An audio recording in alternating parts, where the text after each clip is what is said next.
Hai guys, selamat datang di channel ini. Kali ini saya akan membagikan sesi baru bernama sesi cerita horor. Sebelumnya saya membuat tentang sesi-sesi cerita hantu beserta sketsanya. Bagi kalian yang belum lihat, silahkan lihat. Jangan lupa subscribe juga channel ini supaya kalian tidak ketinggalan update-update video baru dari saya. Terima kasih yang udah subscribe. Sesi cerita horor kali ini akan menceritakan tentang kain kafan hitam. Penasaran dengan ceritanya? Simak ceritanya sampai selesai. Kain kafan hitam. Awal cerita ini dimulai saat salah satu tetanggaku meninggal dunia. Aku tidak mau menyebut namanya. Sebut saja dia dengan nama Pak Budi. Pak Budi ini dikenal sebagai orang yang tidak baik. Dia suka berjudi dan minum minuman keras. Bahkan aku dengar dia suka berplesir ke rumah bordil. Bordil itu mungkin rumah lem teh. Lanjut. Kelakuan yang buruk seperti itu didukung oleh kekayaannya. Dia memperoleh harta yang begitu banyak dari perbuatan yang tidak baik, yaitu dengan cara merentenir. Rentenir merupakan kegiatan meminjamkan uang dengan bunga yang banyak. Lanjut, saat dia meninggal, semua warga tidak ada yang mau ke rumahnya. Tetapi saat melihat istrinya yang meminta tolong dan salah satu kiai menyarankan untuk menolong sesama muslim. Meski aku kurang yakin Pak Budi muslim, karena aku belum pernah melihatnya sholat. Akhirnya para tetangga bersedia menolong. Aku yang masih remaja diajak ayah untuk ikut.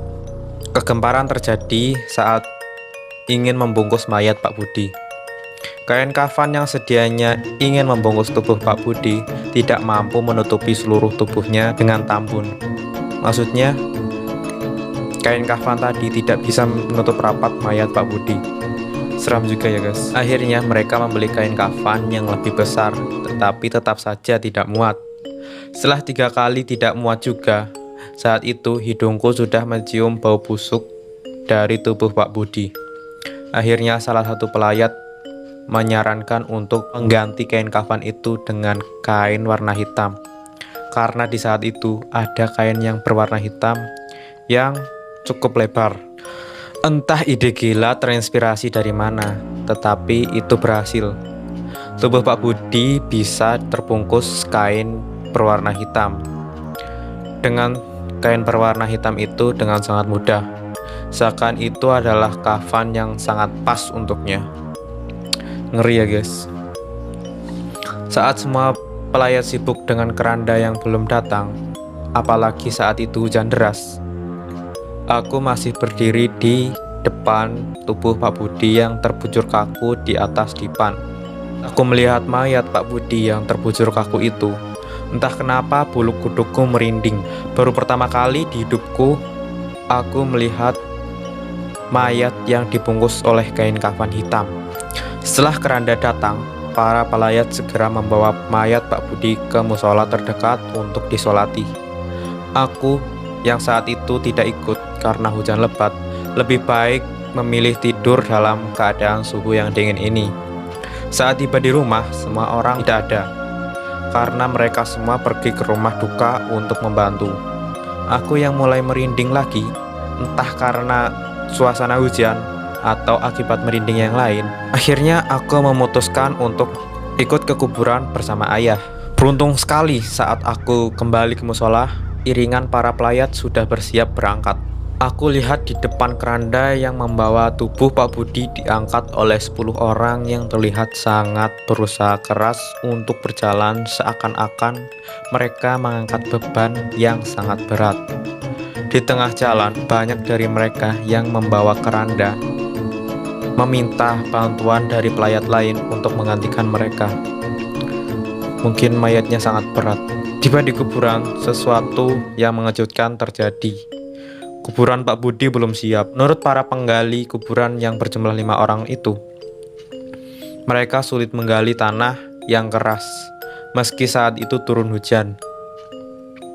6 cangkul sudah jadi korban, dan 3 lokasi berbeda sudah digali. namun hanya bisa menggali dengan kedalaman setengah meter saja. Akhirnya kiai yang memimpin rombongan meminta semua untuk berdoa sebentar. Setelah berdoa, kiai itu menyuruh para penggali untuk menggali sekali lagi. Tidak lama kemudian, satu lubang kuburan telah siap, meski tidak terlalu dalam, namun cukup untuk mengubur mayat. Masalah yang lain timbul saat tak ada seorang pun yang mau masuk ke dalam liang kubur itu untuk menangkap mayat Pak Budi. Airnya terlihat menggenang di kuburan tersebut, dan hujan yang turun sejak tadi mulai menderas beserta suara petir yang semakin keras. Akhirnya mereka berencana untuk melakukannya dengan tali. Jadi mayatnya dimasukin menggunakan tali. Tetapi sebelum hal itu terlaksana, mayat Pak Budi saat itu berada di pinggir lubang kuburan. Tiba-tiba masuk sendiri akibat gempa bumi. Ada hujan, petir, gempa bumi. Gempa bumi berlangsung selama sekian saat, membuat mayat Pak Budi masuk ke dalam liang kuburan. Bunyi yang keras menyusul sesaat mayat Pak Budi jatuh. Akibatnya, para pelayat tanpa berkata-kata lagi langsung menguburkan mayat Pak Budi. Setelah itu, kiai memimpin doa terakhir sebelum para pelayat pulang ke rumahnya masing-masing. Seminggu belum berlalu sejak kematian Pak Budi, tetapi kabar tidak sedap beredar. Para tetanggaku mengaku menceritakan bahwa mereka didatangi oleh hantu Pak Budi dengan kain kafan hitamnya, serta dengan wajah yang sangat menyeramkan. Rumahku pun ikut menjadi salah satu korban dari hantu Pak Budi. Tetapi beruntung aku tidak melihatnya. Hanya orang tuaku saja yang diganggu. Baru setelah kabar itu beredar, keluarga Pak Budi menyarankan untuk tidak menceritakan perihal hantu Pak Budi pada siapapun. Akhirnya hantu Pak Budi tidak muncul lagi. Sebulan kemudian aku pergi keluar kota untuk mengunjungi temanku.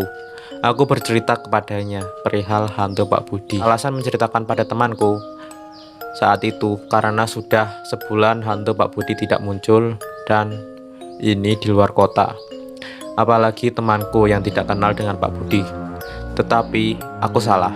Setelah aku pulang sehari kemudian, temanku menelponku. Katanya dia didatangi hantu yang ciri-cirinya sama persis seperti yang kugambarkan dalam ceritanya. Hantunya kalau diceritakan meneror. Dalam cerita temanku ketakutan sampai mengompol di celana.